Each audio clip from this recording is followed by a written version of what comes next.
Hello दोस्तों, SSC GD वालों, एक इंपॉर्टेंट बात कहना चाहता हूं। काफी बच्चे कह रहे थे भैया डोजियर क्या होता है, फाइल क्या होती है, क्या दोबारा से हमारी फाइल चेक की जाती है? एसएससी वालों ने एक बार तो चेक कर दी। अब एक ऑनलाइन भी हमने एप्लीकेशन फॉर्म फिल किया था, उससे एसएससी वालों ने मैच, अब एसएससी वालों ने आपके सिर्फ डॉक्यूमेंट आपस में मैच किए हैं, एप्लीकेशन फॉर्म के साथ नहीं किए हैं, क्योंकि एप्लीकेशन फॉर्म की अथॉरिटी सिर्फ एसएससी के हेडक्वार्टर में ही अब उनको मिलेगी। जो उधर के क्लर्क होंगे या कंप्यूटर ऑपरेटर होंगे, जो भी होंगे वहां पे सिस्टम ऑपरेट जो करते हैं, वो ही उधर आपके एप्लीकेशन फॉर्म ओपन कर सकते हैं, सब नहीं कर सकते। सबके पास इन्होंने एप्लीकेशन आपका फॉर्म ओपन नहीं किया, इन्होंने पता क्या किया, इन्होंने आपका एडमिट कार्ड किया है और आपका सिग्नेचर वगैरह, बस एडमिट कार्ड आया कि हाँ इस नाम से ये बच्चा है, तो एडमिट कार्ड सामने आया है। काफी बच्चे कह रहे थे नहीं हमारा तो एप्लीकेशन फॉर्म यहीं चेक कर दिया गया है। ऐसा नहीं है, एप्लीकेशन फॉर्म कोई नहीं खोल सकता है, या आप खोल सकते हो या एसएससी के हेडक्वार्टर में खोल सकते हैं। अब क्या होगा, आपका डोजियर जो होगा, एक फाइल बनी है, फाइल बनी है ना, सबकी बनी होगी, बहुत सारे बच्चे पता भी होगा, वो फाइल यहां से भेजी जाएगी। अभी रिसेंटली एक रोजगार मेले का नोटिस आया, उसके नीचे 29 मेडिकल सेंटर है, उनको इन्फॉर्म किया गया कि आप लोगों ने अभी तक डोजियर नहीं भेजे, 12 तक डोजियर भेज देना, जब तक रिजल्ट ना आएगा रिजल्ट के साथ में हमें डोजियर भेज देना, ठीक है। जब डोजियर जाएंगे उस हिसाब से आपका आर्डर बनेगा, आर्डर बनता आपके घर भेजा जाएगा, और एक मेल पे भी आता। अब जिस बच्चे का मेल वैलिड है तो ठीक है, मेल पे पता लग जाएगा उसको, आधों को घर भेज दिया जाएगा।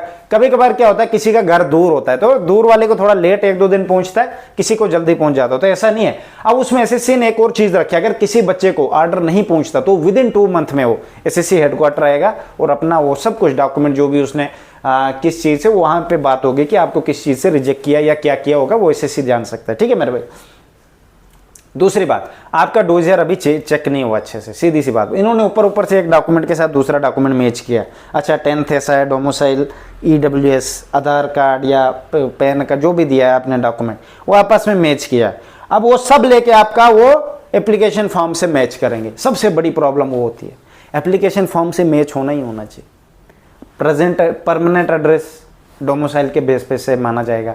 फादर की स्पेलिंग, मदर की स्पेलिंग होता है ना, एप्लीकेशन फॉर्म में कुछ डाल दिया आपके इधर कुछ है, ठीक है मेरे भाई। फिर हो गए नाम, आपका नाम क्या उसमें सही है, इसमें सही है, ठीक है। फिर वार्ड नंबर वगैरह वगैरह, बड़े अभी तो एड्रेस वाली बात ही नहीं हुई आप लोगों के साथ। एड्रेस आपका वार्ड नंबर तक फोन देख लेना, आप ही में से जितने भी देख रहे हो ना, गारंटी दूंगा 80% बच्चों को फोन आएंगे, ठीक है। अब मैं उनको कह रहा हूँ 80% के उनको जिन्होंने गलतियां की है, ठीक है। डिस्ट्रिक्ट गलत डाला है, डिस्ट्रिक्ट वाले का तो छोड़ो, उसका रिजल्ट ही नहीं आना है जिसने डिस्ट्रिक्ट गलत डाला है। फॉर एग्जांपल उसका डिस्ट्रिक्ट जम्मू रहा होगा, उसने डाल दिया होगा कठुआ, गेम बच गया फिर भाई, यार कुछ और रजौरी डाल दिया होगा, या किसी असम के बच्चे ने मेघालय डाल दिया होगा, कुछ ऐसे त्रिपुरा डाल दिया होगा, कांड हो गया मेरे भाई। या गुजरात के गांधीनगर डाल दिया होगा, कुछ भी डाला होगा, पेल दिया जाएगा मेरे भाई, ठीक है। सबसे बड़ी मुसीबत ये होती है। फिर ऊपर से डेट ऑफ बर्थ, अब आपकी बर्थ सर्टिफिकेट किस बेस पे मानी जाएगी? 10th मार्कशीट के बेस पे। अब लोग कहते हैं ना नहीं मेरे पास बर्थ सर्टिफिकेट है, मैं यहाँ पैदा हुआ, तो वो बाढ़ में जाए, मेरी है ही नहीं डेट ऑफ बर्थ सर्टिफिकेट ही नहीं बनी कभी, तो क्या मैं नहीं वैलिड हूँ मेरे भाई? मेरे पास है ना 10th marksheet, 10th marksheet base पे ही भर्ती हो रही, वो ही बर्थ सर्टिफिकेट होती है आपकी, ठीक है, ध्यान रहे ना। तो दूसरी बात मेरे भाई, अब आपने ये जो डॉक्यूमेंट आपने यहाँ चेक कराए, ये एक बार और उठा के लेने हैं। कुछ बच्चे कह रहे थे कि आदू ने यहाँ पे नायब तहसीलदार का दिखाया है, अब सेंटर पे जाके वो दिखाएंगे, तहसीलदार का डॉक्यूमेंट दिखाएंगे। भाई क्या खाते हो यार आप लोग? डोजियर यहाँ से हेडक्वार्टर जाना है, तेरा डॉक्यूमेंट वहाँ पे सेंटर पे रहना है कि हाँ ये बच्चा यहाँ पे था। समझ आ रहा है कुछ मेरी बात? वहाँ से थोड़ी ना तेरा एसएससी हेडक्वार्टर पहुँचाएंगे। वो पागल हैं क्या? तेरा फिर से वो नौकर लगे हैं? यहाँ देना था, अब तू वहाँ देने जाएगा, वो हमें नहीं पता मेरे भाई। मैंने पहले कहा था फर्स्ट क्लास मजिस्ट्रेट डॉक्यूमेंट बना लेना। अभी इस साल 2026 की भर्ती हो रही है, सब बच्चे किस में फोकस कर रहे हैं? रिटर्न पे। डॉक्यूमेंट का किसी को पता ही नहीं।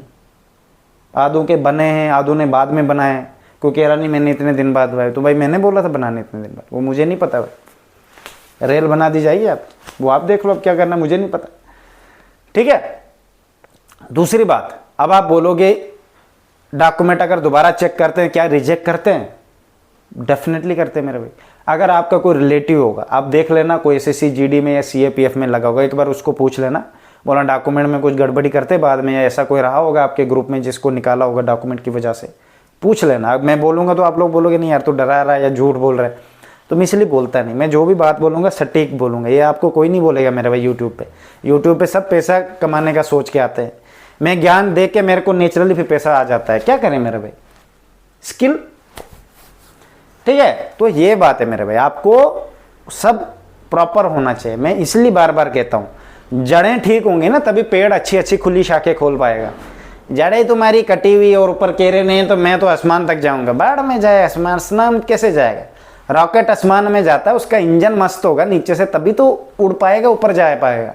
इंजन में कांड होगा, वो कहाँ तक जाएगा? आ जाएगा आधे तक, फिर गिर के आ जाएगा। वैसे तुम भी आधे तक सेंटर के अंदर तक जाओ, फिर वापस घर आ जाओ, बात खत्म। मैं इसीलिए कह रहा हूं, स्टार्टिंग वाला पैरा जब मस्त रखोगे ना, आगे कुछ नहीं कोई कुछ कर सकता। आगे तुम उनको दुख दोगे, वो नहीं दे सकते। टेंशन देने वाले बनो, लेने वाले थोड़ी ना, वो तुम लेने वाले हो। देने वाले में से मुझे नहीं लगता कोई भी है।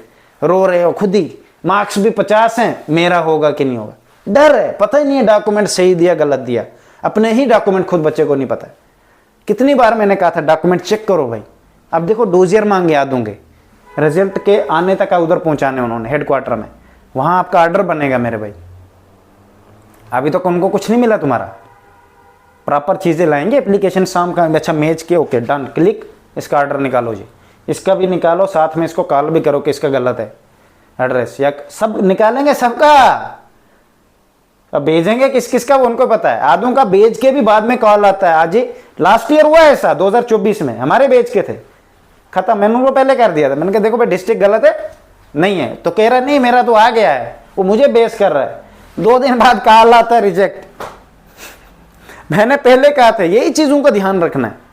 अब तुम में से किसी को कोई दिक्कत आएगी, बहुत सारे ऐसे हैं मेरे भाई जिन्होंने एज रिलैक्सेशन लिया, जैसे ओबीसी वाले ने एज रिलैक्सेशन दिया और उसने ओबीसी लेट की दी है, बाद की दी है। वो फिर अगर ओबीसी इनवैलिड मानी गई तो फिर क्या होगा? वो तो 23 साल का था ही नहीं, वो तो ऊपर चले गया ना बेचारा। वो तो फिर ना लिस्ट में ना घर का तो ना घाट का। यही चीज़ें हैं, ये चीज़ें बहुत पहले सोचनी होती है। मैं हर बार आपको समझाता हूँ, किसी भी चीज़ की तैयारी करो सबसे पहले जड़ों को देखो, स्टार्टिंग देखो कि हमने स्टार्टिंग एप्लीकेशन सबसे बढ़िया फॉर्म भरना है, कोई गलती नहीं होनी चाहिए। मैंने भी इस बार भरे 50 से ज़्यादा बच्चों के फॉर्म भरे, मैंने खुद भरे मेरे भाई। मैंने कहा भी था सबको कि अगर किसी ने भरने तो बोलो, अब तो वो है नहीं, वो 50 से ज़्यादा बच्चों के फॉर्म भरे, एक की भी गलती नहीं होगी, इतनी सी भी गलती नहीं होगी। फॉर्म भरना कोई बड़ी बात नहीं, 2 मिनट लगते हैं, पर ध्यान होना चाहिए किस किस चीज़ पर ध्यान रखना है। अब एक बच्चा कह रहा नहीं मेरी डोमिसाइल मैच नहीं हो रहा, मैंने कहा डोमिसाइल बन जाएगी, 10th मार्कशीट नहीं बनेगी तो हम 10th के बेस का भरेंगे, और डोमिसाइल में वैसा ही भर देना सेम। वो पास है, वो कर सकता है, ठीक है।